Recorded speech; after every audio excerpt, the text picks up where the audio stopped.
I grew up in a funeral home. That's usually the first thing people react to. But for me, it was just normal. The smell of flowers mixed with disinfectant, the low hum of the air conditioning, soft footsteps on carpet that was always a little too quiet. My family ran the place, and by the time I was about 15, I helped out in the office after school, filing papers, answering phones, running small errands. Nothing unusual. Death was just part of daily life. But there's one case I still think about, and I don't think I ever looked at people the same way after it. It started with a phone call. I remember my dad answering it. His face changed almost immediately. He went quiet. His shoulders stiffened. When he hung up, he just stood there for a second, staring at nothing. A woman and her infant baby had been murdered. Cold blood. No robbery. No clear motive. It hit the news fast. Everyone was talking about it. When they brought the bodies in, the atmosphere in the building changed. Even for a funeral home, it felt heavier. At the viewing, the mother was laid out holding her baby in her arms. I still remember how small the baby looked, how wrong it felt. Cops were everywhere. Plainclothes officers pretending to be mourners, watching, listening, waiting. They suspected the husband, but they didn't have proof. That's where I came in. One of the detectives pulled me aside and asked if I could help with something small. He explained that people felt comfortable around me. I was young, familiar, not threatening. My job was simple. I'd collect the flower cards throughout the day, the little envelopes with names written inside. Then I'd casually ask the husband if he recognized any of them. After that, I'd photocopy the cards and put them back exactly where they were.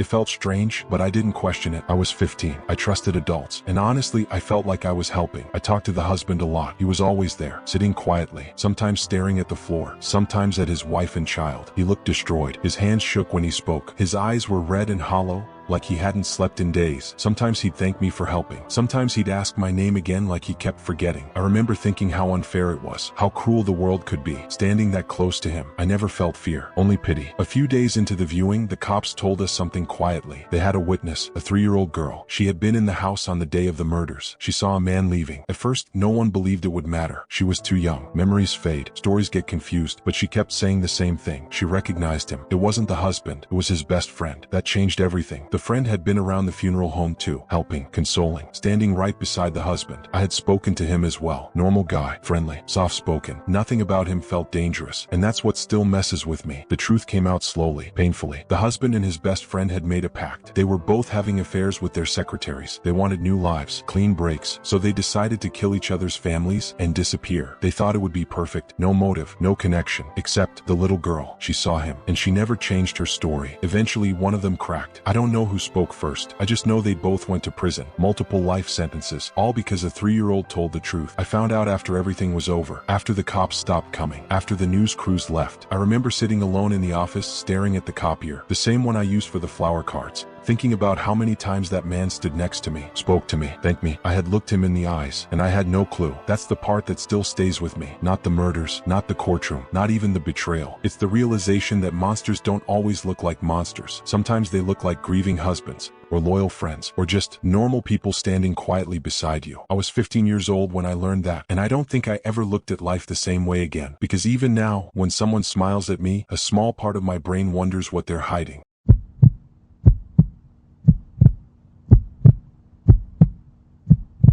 I first learned about this case years ago late at night, scrolling through articles I probably shouldn't have been reading before bed, and at the time it horrified me, but it felt distant, like something terrible that happened in another place, another life. But now it doesn't feel distant at all because my son is 2 years old, and the boy's name was James. He was only 2, just like my son is now. Still at that age where the world is huge and confusing and everything feels safe as long as your mom's hand is holding yours. And that day James was out with his mother running errands, a normal day in a crowded shopping center filled with noise and movement and people everywhere. And at the checkout she let go of his hand for just a moment, just long enough to pay the cashier, and that was all it took. James wandered a few steps away, not running, not scared, just curious. And that's when 2 boys noticed him. They were around 10 years old enough to know better and young enough that no one would suspect them, and security footage later showed them watching children, lingering, looking like they were choosing something or someone, and they approached James, took him by the hands and led him away, and people saw them, which is one of the worst parts, because more than one adult noticed 2 older kids walking with a crying toddler, and someone even stopped and asked questions. But the boys smiled and lied and said he was their little brother, and that was enough. No one intervened, no one followed, no one imagined what was actually happening, because who suspects children? And they led him farther and farther away from the shopping center, away from noise, away from safety, to a remote area, and that's where the story becomes almost impossible impossible to process, and I won't describe what they did to him because I can't, and some things don't need to be repeated to be horrifying. What matters is that they hurt him intentionally for a long time, and when they were done, they left him on railroad tracks hoping a train would come and make it look like an accident, like he had just wandered there on his own. And days passed before James was found, and by then a train had come, and his body was discovered severed in half, 2 years old, and the boys were caught and became the youngest convicted murderers in British history. And when investigators reviewed the footage from that day, what they saw chilled even seasoned detectives because the boys weren't panicked or impulsive. They were deliberate. They watched children, they selected a target, and then they acted, and they were eventually released at 18, and one of them would later be sent back to prison for possessing child abuse images. And that fact alone tells you this wasn't a one-time accident or confusion or immaturity. It was something darker, something already there. And I think about this case differently now because sometimes I'm at the grocery store with my son and he wants to look at something on a lower shelf, and for half a second I consider letting go of his hand just for a moment, and then this story flashes through my mind not as a headline or history but as a possibility. And the most terrifying part isn't just what happened to James but how random it was. No warning, no pattern, just a momentary lapse in attention, and a child became a target, and not by an adult but by other children. And that's the part that still makes my stomach drop because we tell ourselves kids are innocent and that evil comes with age, but this case proves that's not always true because those boys were children and they were capable of premeditated murder. They planned it, they carried it out, and they lied afterward. And now when I watch my son play and see how trusting he is and how easily he smiles at strangers, I feel something tighten in my chest because the world he's growing up in isn't just dangerous because of adults. Sometimes the danger is smaller and quieter and standing right at eye level, and James's mother let go of his hand for seconds, and that was all it took. And that's why this case never leaves me, because it reminds me that safety is fragile and innocence doesn't protect you, and sometimes the most horrifying monsters in the world are still children themselves.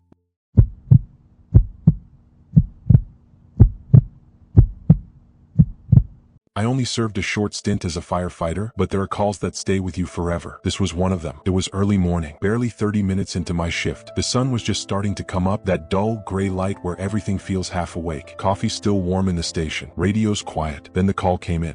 Road traffic accident. We rolled out almost immediately. The streets were mostly empty. That strange calm you only get early in the morning when the city hasn't decided to be loud yet. As we got closer, I could already see flashing lights ahead. Police cruisers. One ambulance. The wreck was in the middle of an intersection. A sedan, badly hit on the passenger side. The driver was already out of the car when we arrived. He was standing a few feet away, swaying slightly, laughing, talking too loud. You could smell the alcohol on him before he even spoke. He kept telling the police the same thing over and over, that someone came out of nowhere, that they needed to hurry up, that his wife was still inside and they needed to get home. He didn't sound scared, just annoyed. I went to the driver's side of the car. The windshield was cracked but intact. The driver's door opened easily. From that angle, it looked almost peaceful. His wife was still seated in the passenger seat. Her lower body was still where it should have been. Her upper body had slumped sideways, leaning toward the driver's side. It looked like she was reaching across, like she just turned to say something. Her eyes were closed. No obvious blood from where I was standing. If you didn't know better, you might have thought she was unconscious. The passenger door told a different story. It was crushed inward, metal folded like paper. That's where the impact happened. The driver kept drifting over, trying to look inside. Still tipsy, still smiling. He asked us, more than once, to hurry up and get her out so they could go home. I remember thinking how wrong that sounded, how completely disconnected he was from reality. The paramedics checked for a pulse. Then they checked again. Their faces changed, quiet, focused, professional. They didn't say anything out loud at first. We decided to extract her from the driver's side, carefully, slowly. That's when we realized, from the angle we couldn't see before, the damage was catastrophic. Her lower left side had been crushed by the impact. The door had collapsed inward, and part of it had pierced her abdomen. She never had a chance. She likely bled out within minutes. When we told the driver, I'll never forget his face. At first he laughed, like he thought we were joking. Then came confusion, then disbelief, and finally,